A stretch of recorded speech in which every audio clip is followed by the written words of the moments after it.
Hi everyone, Alex Slezak from alexslezakcompletefitness.com, and making this video for paddleplayer.com as part of an ongoing series really to help paddle players better understand mobility, take care of their joints so they can enjoy this great game for a longer period of time. If you have not seen the joint by joint concept video, please take a look at that because it really does set the tone and lays the foundation for all of these other subsequent videos where we're going to talk about the ankle and the hip and very specific joints. You have to understand the bigger picture first.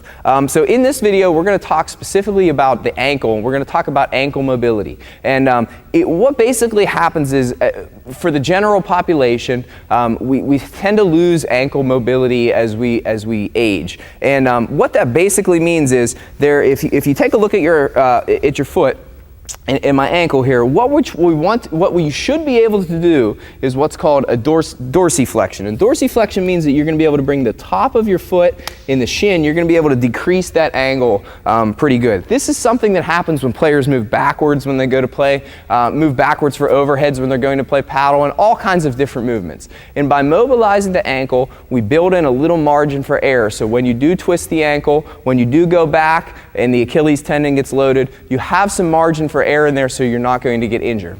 Also, study after study after study has shown that as people lose ankle mobility, the ability to really to dorsiflex the ankle, what happens is the knee has to compensate by absorbing more force and by becoming a little bit more mobile. Now, the knee's primary need is stability, and we talked about that in the joint by joint concept video, but this is really important because if you're having knee pain and you're going to attack the knee as a specific site of the pain, a lot of times the ankle actually is the cause of the pain and the knee is just where it manifests itself. So what I want to do is in this video I want to show you a couple simple exercises you can do if you're lacking ankle mobility, the ability to dorsiflex your ankle.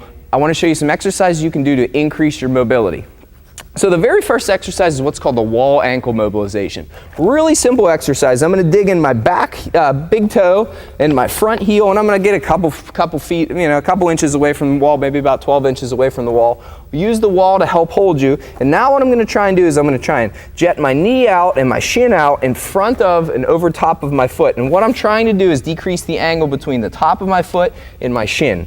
And this is the mobility that most people lack. My knee is tracking directly over my foot, and I'm just pulsing this motion, trying to increase the mobility. Now what you will see is if you lack ankle mobility, when I did this, my heel was on the ground the whole time. If you lack ankle mobility, what will happen is the heel will come up off the ground and you will substitute movement at the knee in order to compensate for that lack of ankle mobility. You don't want to do that. You want to keep the foot on the ground the whole entire time, the heel flat, and just try and decrease that angle. Probably about 8 to 10 repetitions on each side would be a great way to go ahead and do that. Another exercise you can do is what's called the rocking ankle mobilization.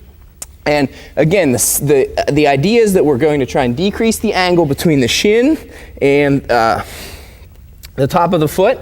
So I'm going to get in the push-up position, and very simply I'm just going to pike my hips back, try and bring my heels to the ground, and again I'm decreasing the angle between the shin and the top of my foot when I'm doing this. And you can tell just from watching this video, my ankles are pretty mobile. What you'll see is you'll see people that'll only be able to get maybe here, and wherever your mobility is, that's where it is at this current point in time, and you want to work to improve that. Another exercise you can do is what are called some band ankle mobilizations. I love resistance bands.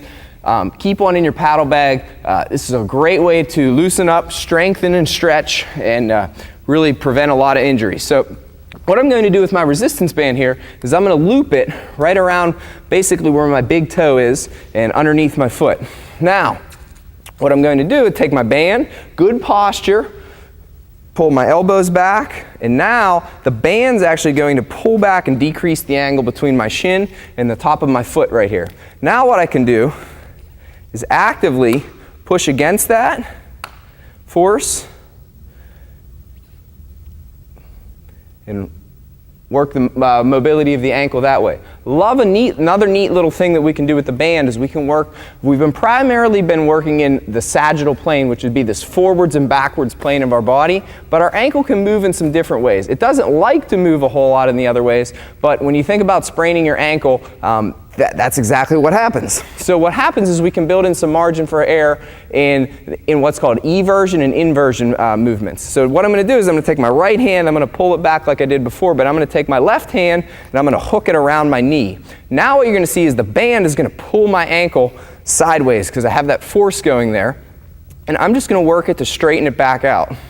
Now you might look and say, wow, that must hurt your ankle quite a bit. And it actually doesn't. This is a comfortable range of motion for me. And if you think about it, I've built in a whole lot of margin for error, because now if I would twist my ankle, I've gone through that range of motion, and I still can injure myself, don't get me wrong, but the tendency, I've built in some margin for error, so the tendency for me to have a more serious ankle sprain significantly comes down. So I hope this video showed you, gave you a good idea of how you can improve your ankle mobility. Again, just to wrap it up, what we're trying to do is most people lack the ability to bring the top of the foot and the shin, decrease that angle between the two of them.